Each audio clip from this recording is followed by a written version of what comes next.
confiar solo por la fe, solo en su palabra, solo en Cristo Rey. Sea la gloria por su eterno amor. Buenas tardes a todos. Es de nuevo un privilegio estar de nueva cuenta aquí. Agradezco a David la invitación, a pesar de que la estuve postergando debido a viajes, sobre todo que vuelvo a México ahora en agosto de vacaciones. Y bueno, siempre es bueno recordar lo que Dios ha hecho. Me acuerdo brevemente en el 2008, como yo solamente tenía la idea de venir a estudiar un año. El primer domingo, como llegué un viernes, no vine a la iglesia porque me quedé dormido por el cambio de horario. Y me acuerdo que pasado una semana, la había pasado fatal, hablé con mis padres diciéndoles, miren, no he pagado la escuela, igual ese dinero lo uso para el billete de avión y me vuelvo antes. Y cómo Dios cambió todo, y ya van 4 años que tengo viviendo aquí y sirviendo, ¿no? No solamente en esta iglesia, en la cual estuve un año involucrado, sino en 3 más. No es de que me guste andar cambiando de iglesia en iglesia, sino es por el ministerio que he llevado. Y bueno, ahora no solamente he conseguido un trabajo, sino que también tengo de colega a David en el mismo seminario enseñando. Y bueno, la historia se puede alargar más, ¿no? Pero siempre es bueno ver caras conocidas y personas que te ayudan en el camino de la fe. El día de hoy he pensado en la meditación, en la predicación de la palabra, se encuentra en Eclesiastés.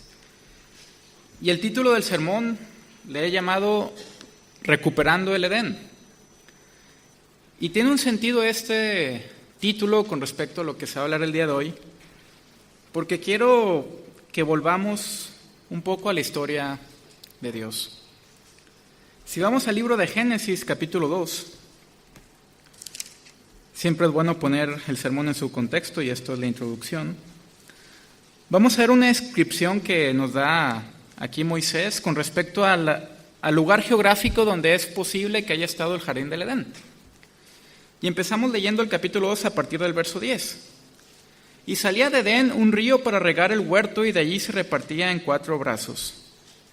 El nombre de uno era Pisón. Este es el que rodea toda la tierra de Ávila, donde hay oro. Y el oro de aquella tierra es bueno, allí hay también bedelio y ónice. Hasta el día de hoy no sabemos dónde está ese río Pisón. La tierra de Ávila no es la que está en Castilla, es Ávila con H, pero se nos da esta descripción, ¿sí? Verso 13, el nombre del segundo río es Gihón. Este es el que rodea toda la tierra de Cus. Cus sí sabemos dónde está, que es el norte de Etiopía. Y este río, por lo tanto, es el río Nilo. Y el nombre del tercer río es Hidekel. Este es el que va al oriente de Asiria, esto es el Tigris. Y el cuarto río es el Éufrates. Si podemos localizar en un mapa, ver el río Nilo en el oeste y el Tigris y el Éufrates en el este, vemos que esa región, ese lugar es lo que es la actual Palestina. Y en algún lugar de esa zona estaba el jardín del Edén. Y es el lugar donde estaban Adán y Eva. Por lo tanto, esa zona tiene importancia capital en el resto de la historia bíblica, porque es la historia que Dios va a jurar a Abraham, a Isaac y a Jacob que les daría por herencia. ¿Y cuál es el plan de Dios? Que el pueblo de Israel vuelva al origen, vuelva a ese lugar donde Dios se comunicaba con Adán y Eva libremente. No solamente vemos eso, sino que seguimos viendo en capítulos de Génesis, llegamos al 15, y vemos cómo Dios hace un pacto con Abraham. Y en el pacto que Dios hace con Abraham describe la tierra que le va a dar Dios a Abraham en juramento.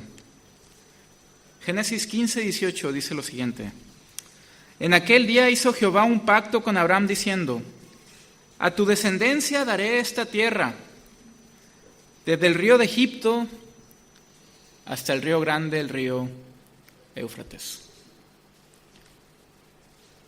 Y si volvemos al capítulo 2, ¿Cuál es esa tierra? Donde estaba el jardín del Edén.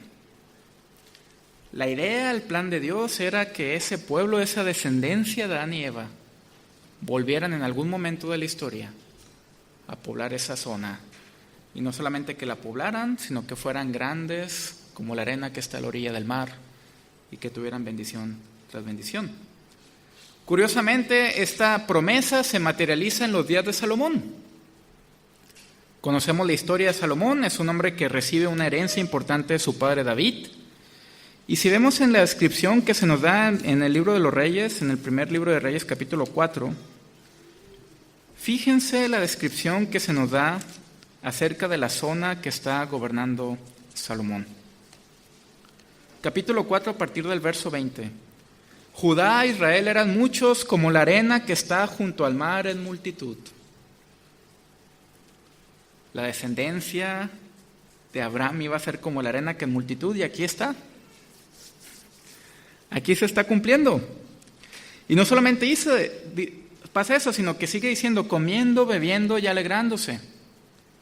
Y Salomón señoreaba sobre todos los reinos, desde el Éufrates hasta la tierra de los filisteos y el límite con Egipto. Y traían presentes y sirvieron a Salomón todos los días que vivió. Las promesas de Dios han sido sí y amén. El pueblo de Dios ahora está viviendo en la tierra prometida, esa tierra donde fluye leche y miel. Esa tierra que Dios juró a Abraham que se le habría de dar. Y no solamente eso, sino que el pueblo de Israel ahora se da el lujo de tener un rey que es el mejor que hay. Vean la descripción, verso 29. Y Dios dio a Salomón sabiduría y prudencia muy grandes y anchura de corazón como la arena que está a la orilla del mar. No solo el pueblo de Israel es tan grande como la arena, sino que la sabiduría de este rey es descrita de la misma forma. Se nos menciona que es mayor la sabiduría de Salomón que la de todos los que viven en el oriente, de Asiria y Babilonia. Incluso se nos dice que compone 3,000 proverbios, sus cantares fueron 1,005, verso 32, y que también diserta sobre los árboles desde el cedro del Líbano hasta el hisopo que nace en la pared. Asimismo disertó sobre los animales, sobre las aves, sobre los reptiles y sobre los peces. Un estuche de monerías. El rey más sabio que pueda haber. Y es algo fuerte. Las promesas de Dios se han cumplido. No solamente se han cumplido, sino que ahora el pueblo de Israel se da el lujo de tener el mejor rey que pueda haber humanamente hablando. Y esto nos da a pensar en esto. La obediencia debería de ser algo sencillo. Tenemos un Dios que ha cumplido, que ha llevado a cabo su promesa con Abraham a través de más de 1,000 años. Entonces la obediencia debería de ser algo fácil. Esta es la etapa dorada del reino de Israel. Salomón no tuvo ninguna guerra en su reinado. Sin embargo, vemos que la historia no termina aquí. Y cuando suele pasar que hay más beneficios, mayor riqueza, hay menor espiritualidad. Y este hombre, que fue el más sabio que pudo haber habido en su tiempo, es un hombre que comete un pecado terrible. En el capítulo 11 se nos describe que toma 1,000 mujeres y que lleva al pueblo a la idolatría. La pregunta es, ¿con qué imagen de Salomón nos quedamos? ¿Con la que está descrita en el libro de los Reyes, capítulo 11? ¿O lo vemos como un hombre arrepentido que ya no se comporta como rey, sino como predicador en el libro de Eclesiastés? Y el punto del sermón es ese. Salomón en Eclesiastés nos narra su autobiografía y nos quiere llevar de vuelta al Edén, reflejando otra vez la promesa y cómo podemos llegar ahí. Pero antes de empezar, oramos, pedimos la bendición del Señor y pasamos a la meditación de su palabra. Padre, te pido que en esta tarde tú seas con nosotros. Padre, que tú nos des ojos para ver, oídos para oír y un corazón para entender. Padre, que podamos llegar a ver la realidad de que fuera de ti solamente hay vanidad. Padre, que tenemos una dependencia y también una gran expectativa en que tú restaurarás todas las cosas. Padre, ayúdanos a anhelarte, que tu Espíritu Santo nos acerque cada día más a ti y que no solamente podamos anhelarte, sino que realmente podamos contemplar y reflejar tu gloria. Padre, te pido en esta tarde que sean gratos los dichos de mi boca y la meditación de mi corazón delante de ti. Amén. Eclesiastés capítulo 1. Esta es la palabra del Señor. Palabra del predicador, hijo de David, rey en Jerusalén. Vanidad de vanidades, dijo el predicador. Vanidad de vanidades, todo es vanidad. ¿Qué provecho tiene el hombre de todo su trabajo con que se afana debajo del sol? Generación va y generación viene, mas la tierra siempre permanece. Sale el sol y se pone el sol, y se apresura a volver al lugar de donde se levanta. El viento tira hacia el sur y rodea al norte. Va girando de continuo y a sus giros vuelve el viento de nuevo. Los ríos todos van al mar, y el mar no se llena. Al lugar de donde los ríos vinieron, allí vuelven para correr de nuevo. Todas las cosas son fatigosas más de lo que el hombre puede expresar. Nunca se sacia el ojo de ver, ni el oído de oír. ¿Qué es lo que fue? Lo mismo que será. ¿Qué es lo que ha sido hecho? Lo mismo que será. Y nada hay nuevo debajo del sol. ¿Hay algo de que se pueda decir, he aquí esto es nuevo? Ya fue en los siglos que nos han precedido. No hay memoria de lo que precedió, ni tampoco de lo que sucederá habrá memoria en los que serán después. Amén. Aquí termina la lectura de la palabra del Señor. Es interesante ver cómo empieza este libro, Salomón. Vemos datos curiosos. Punto número 1, no se menciona la palabra Dios en estos 11 versos. Incluso la primera vez que se menciona más adelante en el capítulo, se menciona en un tono negativo. Y vemos una realidad, lo que muchos comentaristas mencionan que es verdad, que aquí Salomón va a hacer un discurso dual.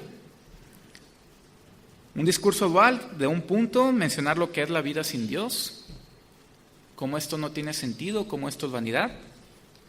Y el otro punto es la vida con Dios y cómo todo puede ser restaurado. Interesante también notar cómo Salomón se describe a sí mismo como el predicador.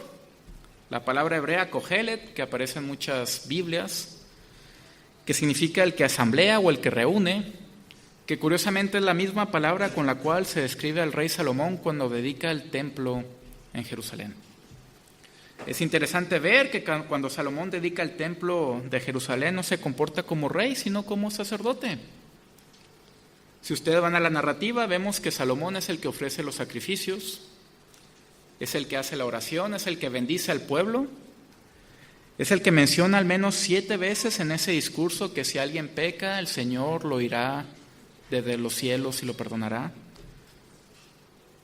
Y es un hombre que realmente se comporta de una forma diferente. Creo que en este sermón se pueden enfatizar 3 puntos principales. El primer punto es la maldición del pecado y sus consecuencias, versos 2 al 7. Vemos cómo Salomón ya se narró, como se describió a sí mismo como predicador, y cómo empieza el discurso. Vanidad de vanidades, dijo el predicador, vanidad de vanidades, todo es vanidad. Es una palabra interesante que incluso nosotros lo usamos en nuestro vocabulario el día de hoy. No es una palabra que tenga una connotación positiva, sino por lo general lo tiene en el sentido negativo. Incluso hay una revista que se llama así, que si uno la lee realmente no ayuda de mucho, porque te lleva también a la vanidad. Y esta palabra hebrea, Hebel, que también significa efímero, que es de donde viene la palabra del nombre de Abel. Abel, que fue asesinado por su hermano, que tuvo una vida efímera también. Y vemos cómo Salomón empieza a escribir esto. Todo lo efímero, todo lo que no tiene sentido. Y esto se engloba en un todo en la vida. Sigue narrando el verso 3. ¿Qué provecho tiene el hombre de todo su trabajo con que se afana debajo del sol? Es interesante ver esta pregunta retórica. Salomón empieza a describir que todo es vanidad y después pasa curiosamente a la maldición que se da en el libro de Génesis capítulo 3. Si nosotros volvemos otra vez a esa descripción, vemos que cuando Adán y Eva pecan, Dios llama primeramente a cuentas a Adán y le dice que la tierra va a ser maldita por causa suya y que ahora esa tierra va a producir espinos y cardos y que se va a ganar el pan de cada día con el sudor de su frente. Y ahora ese trabajo es una maldición para Adán. Ahora vemos a Salomón, siglos después, reflexionando, mencionando primero que todo es vanidad y segundo, cómo esa vanidad va ligada al trabajo que fue causa del pecado del hombre que se llamaba Adán. ¿Qué provecho tiene el hombre en todo su trabajo con que se afana debajo del sol? Pregunta retórica. Realmente no hay provecho si Dios no te lo ha dado. Adán y Eva es interesante también que perdieron la capacidad de disfrute y deleite que veremos más adelante. Sigue narrando Salomón, generación va y generación viene, mas la tierra siempre permanece. Otra descripción curiosa que aparece otra vez en el libro de Génesis capítulo 4 y capítulo 5 más bien. Vemos que en el 3 se da el pecado de Adán y Eva, en el 4 se da el asesinato de Abel por manos de Caín y en el 5 que vemos una lista familiar, la primera genealogía. ¿Y cómo podemos resumir esa genealogía? Y vivió fulanito de tal tantos años y murió. Y ese tal tuvo a tal persona. Y esa tal persona vivió tantos años y murió. Y fíjense cómo Salomón empieza a tomar esa idea, empieza a desglosar de esta forma. Generación va y generación viene, mas la tierra siempre permanece.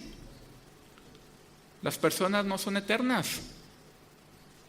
Y a pesar de que se van, la tierra sigue donde estaba. No solamente eso, sino vuelve a reflexionar en la misma creación. Verso 5 en adelante. Sale el sol y se pone el sol y se apresura a volver al lugar de donde se levanta. Una descripción que tenemos nosotros el día de hoy, ¿no? Nosotros vemos la luz del sol, después se hace tarde, oscurece, se hace de noche, pero el sol permanece ahí, como la tierra gira alrededor del sol. Nosotros vemos las cosas de una diferente perspectiva y óptica. Y vemos que esto también para Salomón es vanidad, porque no hay un cambio. Siempre va a salir el sol, se va a poner y se vuelve a ir al lugar de donde se levantó. No solamente es la creación del sol, algo que aparece en el libro del Génesis, sino el viento también. El viento tira hacia el sur y rodea al norte, va girando de continuo y a sus giros vuelve el viento de nuevo. No solamente la creación del sol como astro, sino también el mismo viento que sentimos sigue girando y nunca para. Los ríos todos van al mar y el mar no se llena. Al lugar de donde los ríos vinieron, allí vuelven para correr de nuevo. Fíjense la descripción de la vanidad. Todo es vanidad a causa del pecado. ¿Realmente hay provecho para el hombre de todo su trabajo? ¿Hay provecho en la creación? En las escuelas, en las clases de biología, por lo general se enseña que el ciclo del hombre es nacer, crecer, reproducirse y morir. Y vemos que si tenemos ese pensamiento en vista de esta óptica, donde no hay un Dios, realmente tiene hasta cierto sentido. Si no hay nada más, Nuestro legado es nacer, crecer, reproducirse y morir. Disfrutar la vida, tener hedonismo en esta tierra. Sin embargo, vamos a ver aquí el discurso dual que va a dar Salomón en el resto del libro. Mencioné en la introducción que realmente varios comentaristas mencionan que este libro menciona los dos aspectos de la vida del hombre: la vida sin Dios y la vida con Dios. En estos primeros 7 versos, Salomón nos ha descrito lo que es la vida sin Dios. Sin embargo, en el resto del libro, Salomón empieza a cambiar el discurso. Y hay algo muy importante que debemos de ver en la literatura salomónica, que es el uso del refrán, una frase que se repite una y otra vez en los escritos. En Proverbios es fácil verlo porque es el principio de la sabiduría, es el temor del Señor. Y aquí en Eclesiastés va a usar un refrán donde va a mencionar cómo esta maldición del trabajo, esta maldición de la vanidad, tiene sentido si uno vuelve a los caminos del Señor. Fíjense el refrán 2:24. No hay cosa mejor para el hombre sino que coma y beba, y que su alma se alegre en su trabajo. También he visto que esto es de la mano de Dios. El trabajo puede ser redimido. Capítulo 3, versos 12 y 13. Yo he conocido que no hay para ellos cosa mejor que alegrarse y hacer el bien en su vida, y también que es don de Dios que todo hombre coma y beba y goce el bien de toda su labor. Verso 22. Así pues he visto que no hay cosa mejor para el hombre que alegrarse en su trabajo, porque esta es su parte. Y si esto no queda claro, lo vuelvo a repetir en el 5:18. He aquí pues el bien que yo he visto, que lo bueno es comer y beber, y gozar uno del bien de todo su trabajo con que se fatiga debajo del sol, todos los días de su vida que Dios le ha dado, porque esta es su parte. 8:15. Por tanto alabé yo a la alegría que no tiene el hombre bien debajo del sol, sino que coma y beba y se alegre, y que esto es lo que quede de su trabajo los días de su vida que Dios le concede debajo del sol. Y por si no queda claro todavía, Salomón lo vuelve a enfatizar en el 9:7 al 9. Anda y come tu pan con gozo, y bebe tu vino con alegre corazón, porque tus obras ya son agradables a Dios. En todo tiempo sean blancos tus vestidos, y nunca falte ungüento sobre tu cabeza. Goza de la vida con la mujer que amas todos los días de la vida de tu vanidad que te son dados debajo del sol. Todos los días de tu vanidad, porque esta es tu parte en la vida y en tu trabajo con que te afanas debajo del sol. Fíjense en el cambio del discurso. La vida sin Dios tiene provecho, y ahora vemos cómo el hombre tiene la facultad de volver a Dios y disfrutar de todo lo que Dios le ha dado. Una invitación al deleite. Vemos que esta maldición es revertida y vemos cómo el trabajo y la vida puede ser redimida. Primer punto, vimos la maldición del pecado. Segundo punto que se refleja en este libro es la necesidad de trascendencia, que es algo que nosotros muchas veces incluso lo buscamos, ¿sí? Estaba viendo un reportaje de un político que estuvo muchos años gobernando, y una de las frases que usa una frase en latín que es sic transit gloria mundi. La gloria del mundo es transitoria o pasajera. Y el interés de este hombre en toda la entrevista es: ¿qué puedo dejar para esta región que goberné? ¿Cuál es mi legado? ¿Cómo se puede hablar de mí después? Y vemos cómo esta es una lucha del hombre incluso el día de hoy. ¿Qué vamos a dejar en este mundo? ¿Nos van a recordar? Vemos que la maldición del pecado no solamente fue una enemistad entre el hombre y la mujer en el Génesis, sino que esto produjo la muerte. Y que esto no era el diseño original de Dios para nosotros. Y cómo la vida del hombre va a tener un fin en algún momento. Y hay una lucha de trascendencia, una lucha de tratar de dejar algo para las siguientes generaciones. Versos 8 al 11. Todas las cosas son fatigosas más de lo que el hombre puede expresar. Nunca se sacia el ojo de ver, ni el oído de oír. Imagínense un hombre que está reinando en paz, que heredó todo y llega a la conclusión de que nunca se sacia el ojo de ver ni el oído de oír. ¿De dónde toma esta idea Salomón? Curiosamente, también del libro de Génesis. Si vamos al capítulo 3, verso 6, vemos una descripción interesante. Que Adán y Eva estaban en el jardín, delante del árbol de la ciencia del bien y del mal, y cómo la serpiente los empieza a seducir por medio de algo que se llama los sentidos. Y fíjense la descripción que nos da Moisés aquí, en el capítulo 3, verso 6. Y vio la mujer que el árbol era bueno para comer, y que era agradable a los ojos, y árbol codiciable para alcanzar la sabiduría. Y tomó de su fruto y comió, y dio también a su marido, el cual comió así como ella, estando con ella. ¿Cuál fue la primera cosa que usó la serpiente con Adán y Eva? Los sentidos. Y la mujer empieza a contemplar, a palpar, a gustar. Y esos sentidos lo llevaron a algo terrible, de lo cual nosotros todavía vemos las consecuencias. Vemos un problema aquí que es el problema de estar saciados.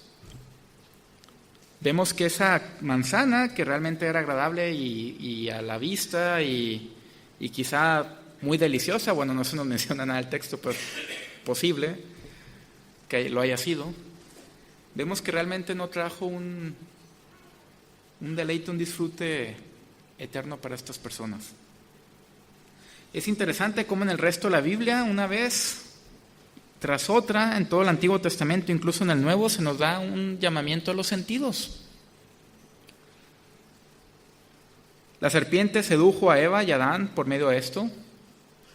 Vemos que en algún momento, cuando Moisés no quiere ir a Faraón, en Éxodo, al comienzo, vemos que en algún momento Dios le responde a Moisés, quien dio la vista al ciego y quien hizo al mudo y al sordo. Vemos que incluso Moisés, al final de su vida, cuando empieza a recapitular en Deuteronomio toda la historia de Israel, le comenta a la segunda generación que ellos no tienen ojos para ver, ni oídos para oír, ni un corazón para entender. Y vemos cómo realmente la transformación del hombre se debe dar a través de los sentidos. Vemos que el problema de la vista, del corazón, se resuelven después en el Nuevo Testamento con el Señor Jesús. El milagro que más hacen los evangelios es darle la vista a los ciegos. Cuando Jesús habla en parábolas, dice: el que tenga oídos para oír, oiga. Y vemos que incluso en el libro de Lucas, en el evangelio, Jesús al final les tiene que abrir el entendimiento para que entiendan. La necesidad de trascendencia se da primero, se ve trancada por el pecado. Vemos que realmente Adán y Eva son seducidos. Sin embargo, Salomón sigue narrando en los versos 9 al 11 lo siguiente: ¿qué es lo que fue? Lo mismo que será. ¿Qué es lo que ha sido hecho? Lo mismo que será, y no hay nada nuevo debajo del sol. El pecado contaminó absolutamente todo, no solamente al hombre, no solamente a la mujer, no solamente la relación entre ellos, sino incluso a la misma creación. Y no para aquí Salomón, sino sigue diciendo: hay algo de lo que se puede decir, aquí esto es nuevo, ya fue en los siglos que nos han precedido. No hay memoria de lo que precedió, ni tampoco de lo que sucederá habrá memoria en lo que serán después. Recuerdo una vez en la Facultad de Derecho que estábamos viendo lo que es el derecho sucesorio, derecho de herencia, y estamos viendo lo que es la línea de herencia y si tu abuelo falleció y no hizo testamento, quiénes tienen derechos, y bueno, fuimos viendo todo eso. Y el profesor hizo una pregunta que todavía hasta el día de hoy me sigue impactando. Dijo, éramos un salón de 20. Levanten la mano, ¿quiénes de ustedes pueden nombrar a sus abuelos con los 2 nombres y los 2 apellidos? Seamos honestos, ¿sí? Y de un salón de 20, solamente 2 personas levantaron la mano. Hizo la siguiente pregunta. ¿Quiénes de ustedes pueden nombrar a sus bisabuelos? Y nadie tuvo la mano levantada. Y el profesor dijo esto: en 3 generaciones nadie se acordará de que tú exististe. Nadie sabrá quién fuiste. Nadie sabrá si realmente tuviste diabetes, si tuviste enfermedades congénitas. Y la pregunta es, ¿dónde está la trascendencia? Es fuerte esto, ¿eh? Tanto veces que pensamos en buscar una chica para casarnos, tener hijos y que esos hijos tengan más hijos y tener una dinastía, si se puede llamar, entre comillas. Y vemos que tristemente esto a veces no es así. Sin embargo, vemos el contraste. Otra vez, el contraste de la vida sin Dios, nacer, crecer, reproducirse y morir, sin tener memoria, sin saber que no hay nada nuevo. Y el contraste es volver a los caminos del Señor. Fíjense el verso 8, cómo se lo va a responder después en capítulo siguiente Salomón. El verso 8 que se nos menciona que todas las cosas son fatigosas, más de lo que el hombre puede expresar, nunca se sacia el ojo de ver ni el oído de oír. Fíjense cómo Salomón va a cambiar la moneda en el capítulo 3, versos 10 al 12. Yo he visto el trabajo que Dios ha dado a los hijos de los hombres para que se ocupen en él. Todo lo hizo hermoso en su tiempo. Ya ha puesto eternidad en el corazón de ellos, sin que alcance el hombre a entender la obra que ha hecho Dios desde el comienzo hasta el fin. Qué contraste, ¿no? Primero menciona a Salomón que todas las cosas son fatigosas, que no hay memoria, y ahora nos menciona que sí hay memoria porque Dios nos ha puesto eternidad. Y aquí hay un punto de enseñanza, que lo opuesto a la vanidad es la eternidad. Y vemos aquí algo importante, la palabra hermoso, la palabra estética, que es algo que tristemente muchas veces ha desaparecido de nuestros sermones. Si alguno está en Cristo, nueva criatura es, las cosas viejas pasaron, he aquí todo es hecho nuevo. Y así como se espera que el mundo caído tenga una nueva creación, nosotros somos nuevas creaciones de Dios. Y es algo bello, es algo hermoso. Y es algo eterno también. Y como muchas veces, por circunstancias de la vida, podemos perder la perspectiva de la belleza y la estética que tiene consigo el Evangelio. ¿Cómo responde Salomón a los versos 9 y 10? ¿Qué es lo que fue? Lo mismo que será. ¿Qué es lo que ha sido hecho? Lo mismo que será. Y no hay nada nuevo debajo del sol. Hay algo de que se puede decir, aquí esto es nuevo, ya fue en los siglos que nos han precedido. ¿Y cómo responde Salomón a esto? En el capítulo 3, verso 15, que es uno de mis versos favoritos de este libro. Aquello que fue ya es. Y lo que ha de ser fue ya, y Dios restaura lo que pasó. Todo en la vida puede ser redimido. Y nunca es tarde. Y Dios puede redimir todo lo que ha pasado. Él no toma en cuenta nuestros pecados pasados.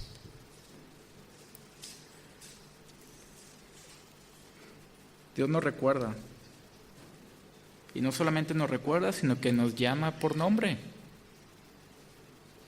Y Dios restaura todo lo que pueda haber pasado en tu pasado. Y el tercer contraste se nos menciona en el verso 11 que no hay memoria de lo que precedió ni tampoco de lo que sucederá, habrá memoria en lo que serán después. Mencioné el ejemplo de mi profesor, ¿sí?, de derecho sucesorio, que en 3 generaciones quizá no se acuerden de quién fuiste ni cómo te llamabas, al menos de que te llames David IV o Arturo V, cosas de ese estilo. Fíjense cómo Salomón menciona que realmente sí hay algo más. Capítulo 12, verso 7. Y el polvo vuelva a la tierra como era, y el espíritu vuelva a Dios que lo dio. ¿Qué es lo que pasa con el hombre cuando muere? Su cuerpo queda aquí y el espíritu va al lugar donde está el Señor. Hay eternidad, hay esperanza, hay redención, y es lo que se busca. Y fíjense cómo Salomón una y otra vez menciona las dos caras de la moneda. Por un lado, lo que es la vida sin Dios, vanidad, no hay sentido, no hay memoria, y por otro lado lo que es la vida con Dios. Y es interesante notar que cuando nosotros hacemos evangelismo es exactamente lo mismo que hacemos. Debemos de mencionar los 2 puntos, lo que es la vida sin Dios, ¿a dónde nos lleva? Y por otro lado lo que es la redención que ha hecho nuestro Señor. Hasta aquí hemos visto la maldición del pecado, la necesidad de trascendencia, cómo esa trascendencia realmente se da en la eternidad que Dios ha puesto en nuestros corazones, que realmente habrá memoria. Y vemos el tercer punto del sermón, que es la solución a esto. ¿Nos quedamos solamente con los 11 versos o hay algo más allá? La solución a esto es la nueva esperanza. Y otra vez volvemos a ver el contraste en los 2 puntos que podemos ver. Sin Dios, ¿qué somos? Nada. Nacemos, crecemos, nos reproducimos y morimos. Vida sin sentido. Pero con Dios, ¿qué hay? Y quiero resaltar 3 elementos. Primero, con Dios tenemos una nueva facultad de disfrutar. Una nueva facultad de disfrutar las cosas. Hay un poeta que mencionó en uno de sus poemas el problema del placer, de cómo realmente, y es interesante ver el análisis de ese poema, de la vida sin Dios, pues nos lleva a acumular cosas que no tienen sentido tenerlas, a gastar, a derrochar. Sin embargo, tristemente ese poeta no llegó a ver esta realidad. Que con Dios ya no tenemos el problema del placer, sino tenemos una nueva facultad para disfrutar. Fíjense lo que menciona Salomón en el mismo libro, en el capítulo 5, versos 18 al 20. He aquí pues el bien que yo he visto, que lo bueno es comer y beber y gozar uno del bien de todo su trabajo con que se fatiga debajo del sol, todos los días de su vida que Dios le ha dado, porque esta es su parte. Asimismo a todo hombre a quien Dios da riquezas y bienes, y le da también, y aquí está la palabra, y le da también facultad para que coma de ellas, y tome su parte y goce de su trabajo, esto es don de Dios. Porque no se acordará mucho de los días de su vida, pues Dios le llenará de alegría el corazón. Qué diferencia, ¿eh? No solamente que Dios te da la facultad, sino que esto es parte de Él, parte para que tú te deleites, te goces, y que incluso tu vida ya no será de vanidad, verso 20, sino que Dios te llenará de alegría el corazón y ni te vas a acordar. Recuerdo una vez que tenía un primo que vivió con nosotros un par de años y nos llevó a un partido de béisbol, un deporte que aquí, bueno, no se practica en España. Y la verdad es uno de esos deportes que si no sabes de qué va es la tortura más grande que hay debajo del sol, ¿sí? Es un deporte que puede durar 3 horas y media o 4, Me tocó un partido de 16 entradas hasta la medianoche. Estábamos ahí desde las 6, más de 6 horas. Y la verdad, no tiene sentido. No sabes por qué están 9 sobre el campo, porque hay alguien que está vestido de forma curiosa con una máscara. Las señales, no te enteras de nada, ¿sí? Pero si tú sabes de qué va ese deporte, lo empiezas a disfrutar. Y empiezas a tener esa capacidad de deleite. Y sabes por qué es importante que el que está lanzando es el que dirige el partido. ¿Por qué le mandan señales que esto es recta, esto es curva hacia adentro, esto es cambio de juego? Y empiezas a ver el juego con unos ojos diferentes. Y exactamente lo mismo pasa en nuestra vida cristiana. Conforme más conocemos a Dios, más nos debemos de deleitar en Él. A mayor conocimiento, mayor gozo y mayor deleite. Y es realmente la invitación a la cual nos lleva Salomón aquí, a una nueva facultad de disfrute. El segundo punto es el temor del Señor. Esta nueva facultad de disfrutar las cosas solo se puede dar bajo el temor del Señor. Vemos, por ejemplo, que en Proverbios es el refrán que aparece en todo el libro: el principio de la sabiduría es el temor del Señor. Y fíjense cómo Salomón va a terminar sus escritos en Eclesiastés. De acuerdo a la Biblia hebrea, este es el último libro que escribe Salomón al final de su vida. Y fíjense lo que menciona en el capítulo 12 a partir del verso 9. Y cuanto más sabio fue el predicador, tanto más enseñó sabiduría al pueblo, e hizo escuchar, e hizo escudriñar, y compuso muchos proverbios. Procuró el predicador hallar palabras agradables y escribir rectamente palabras de verdad. Las palabras de los sabios son como aguijones, y como clavos hincados son las de los maestros de las congregaciones dadas por un pastor. Ahora, hijo mío, a más de esto se ha amonestado. No hay fin de hacer muchos libros, y el mucho estudio es fatiga de la carne. El fin de todo el discurso es este. El fin de los más de 3,000 proverbios que escribió, más de los 30,000, los más de 1,005 cantares, de todo el Eclesiastés. Fíjense cómo resume todo esto. Teme a Dios y guarda sus mandamientos, porque esto es el todo del hombre.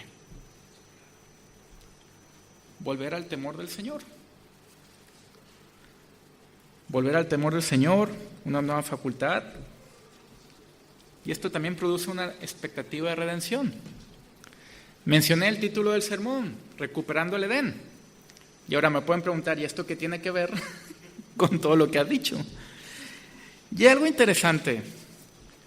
Me encantaría poder leer los 12 capítulos, pero no hay tiempo, si no esto duraría, y bueno, ya se irían todos quizá después de media hora más. Pero hay algo interesante, que esta misma idea de la vanidad, de la vida sin Dios, de la expectativa de redención, lo vuelve a retomar el apóstol Pablo.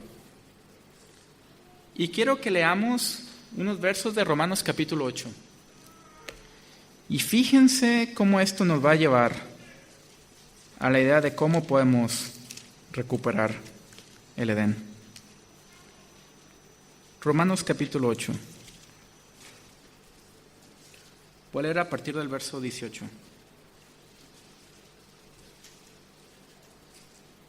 Aquí Pablo nos habla de la vida en el Espíritu y cómo esta vida en el Espíritu realmente nos debe de cambiar nuestra forma de pensar. Fíjense cómo empieza el discurso. Pues tengo por cierto que las aflicciones del tiempo presente no son comparables con la gloria venidera que en nosotros ha de manifestarse. Porque el anhelo ardiente de la creación es el aguardar la manifestación de los hijos de Dios. Y en el verso 20 está la clave. Porque la creación fue sujetada a vanidad. La misma palabra que empleó Salomón en Eclesiastés, la va a emplear el apóstol Pablo aquí. Y en Eclesiastés, Salomón nos habló de aflicción, de vanidad. Y ahora Pablo nos habla de la gloria venidera y cómo es diferente a esto. Porque la creación fue sujetada a vanidad no por su propia voluntad, sino por causa del que la sujetó en esperanza. Porque también la creación misma será libertada de la esclavitud, de corrupción, a la libertad gloriosa de los hijos de Dios. Porque sabemos que toda la creación gime a una y aún está con dolores de parto hasta ahora. Y no solo ella, sino que también nosotros mismos, que tenemos las primicias del Espíritu, nosotros también gemimos dentro de nosotros mismos, esperando la adopción, la redención de nuestro cuerpo. Fíjense aquí la idea, La idea también en el Nuevo Testamento es volver al Edén. Sin embargo, la gran diferencia es la siguiente: que el Edén ya no está en un lugar geográfico localizable, sino que ese Edén está en esos cielos nuevos y esa tierra nueva que vienen.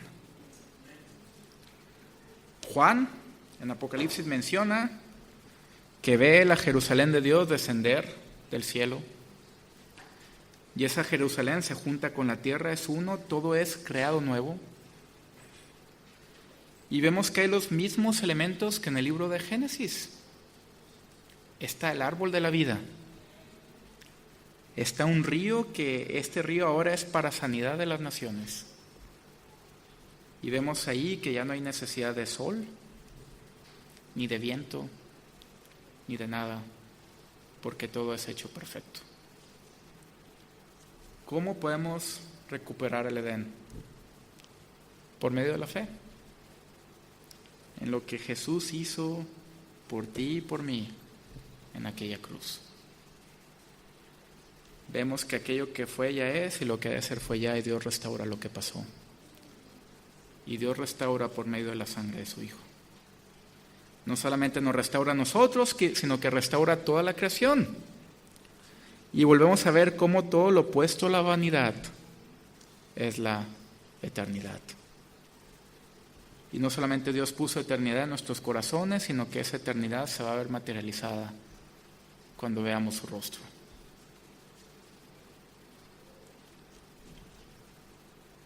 Y este es el mensaje. ¿Qué camino vas a tomar? ¿Qué lado de la moneda vas a tener?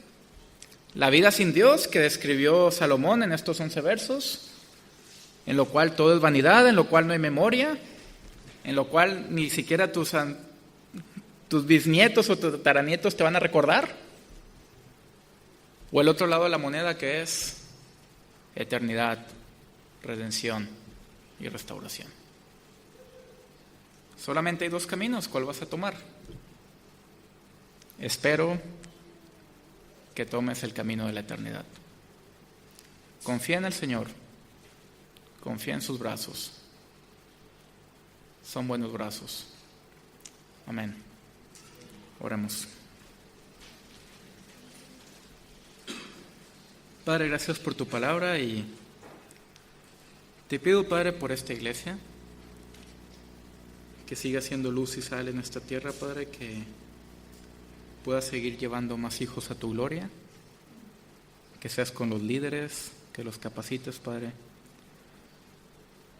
Padre, y que realmente sea una iglesia, un punto de encuentro donde los pecadores puedan acercarse a ti.